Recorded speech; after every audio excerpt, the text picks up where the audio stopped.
just one thing I want to say about the LSD calculation.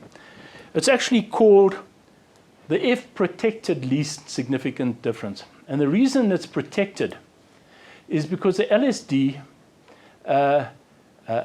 is used only when the null hypothesis is rejected. Now what can happen is you can actually get an F ratio that is not significant, but if you actually go and work out the LSDs, you will find differences. Okay, those differences are going to lead to the type 1, type 2 error type of situation. If the F ratio there is not significant, you ignore the LSD. The LSD is protected by the F. Okay. Okay.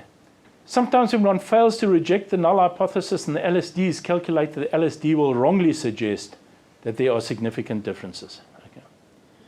So to prevent against this conflict, we calculate LSD only when the null hypothesis is rejected. So I just want to emphasize that point. I did mention that we do have some of the other mean separation tests. Tukey is one of them that's often used. I'm not going to work through it now. Tukey is stricter than the LSD.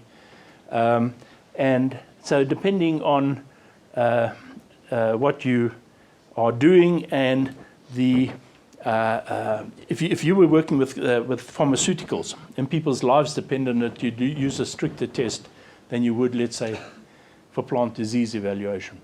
So depending on what you want to do and how strict the test needs to be, there are stricter tests than the LSD, and Tukey is one of them. Okay, the next point I want to, or next design I want to look at is what we call a factorial design. Now, very often we want to have a look at two or more types of variables, and we want to see if there's an interaction between them. So in this case here, I have 4 cultivars, and I have 6 stalk rot inoculation techniques that I was testing in the greenhouse. And this was actually, one of my students did this on sclerotinia of soybeans. But I think it's a fairly good example to show what I'm trying to get at. So what you do is you now have the 4 cultivars and you're testing it against 6 stalk rot evaluation techniques. It could be 4 fungicides, it could be fertilizer regimes, it doesn't matter. And what you want to see is if there's an interaction between the 2 factors. Excuse me. So what you do is you'd lay this out in a basically randomized block design, and you'd have your combinations of factors. So there's cultivar 1 with inoculation technique 6, cultivar 2 with inoculation technique 1, and you do the randomizations. And you'd end up with 24 plots, 4 times 6 per block, and you'd have however many blocks you want, and that would give you your design. So it's basically a randomized block design, but you've got the 2-factor combinations, and you use all the combinations. Now the question that we asked here is which inoculation technique is best to evaluate the cultivars. Remember, the question is very important. So what the analysis of variance does, using that same matrix design that I showed you earlier, the same principle, it works out your rep, sum of squares, technique, cultivar, and it also works out your treatment times cultivar variation. Takes it out of the error and works out the mean squares and the F ratio. And again, here you'll see that, okay, in this case, it was greater than 0.05, so there was a bit of rep variation there. It was done in that greenhouse I was telling you about that has environmental variation.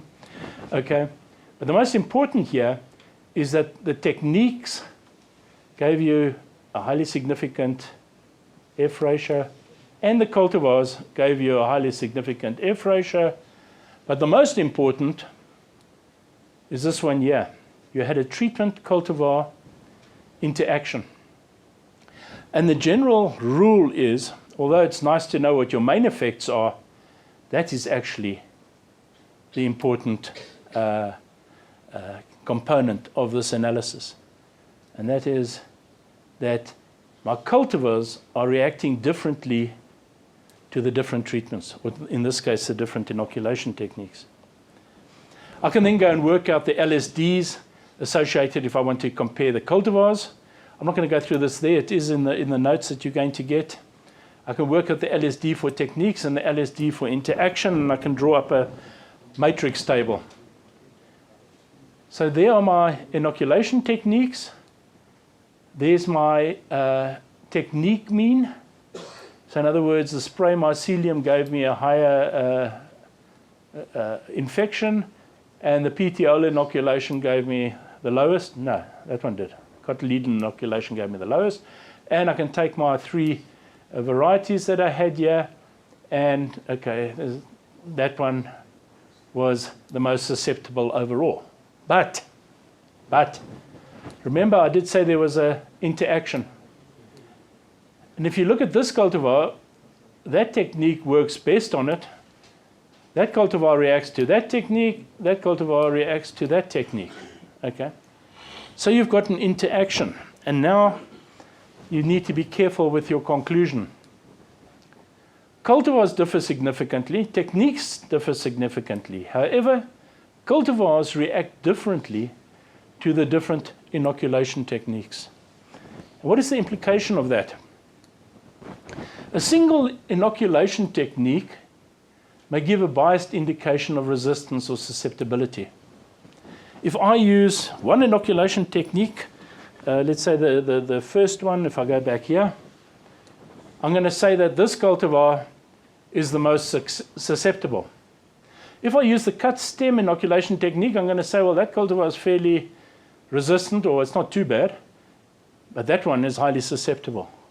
And so I could end up getting all kinds of incorrect, or reaching incorrect conclusions. The other problem is that I might use a single cultivar, and I might say, let's do 10 fungicide evaluations in a trial. And this could result in ineffective control in some instances if there was a fungicide cultivar interaction, but I didn't include it in my trial. So we need to also then be very careful when we're doing evaluations to make sure that we take interactions into account. And sometimes you can end up in trouble. So if you tell a farmer that this variety is resistant, and he's using urea instead of limestone ammonium sulfate, or whatever the case may be, he might get a different response to what you're telling him, because you didn't take into account that some of these reactions are affected differentially by other factors. Okay. So the whole idea of a factorial design then is to take into account the interactions between the different factors.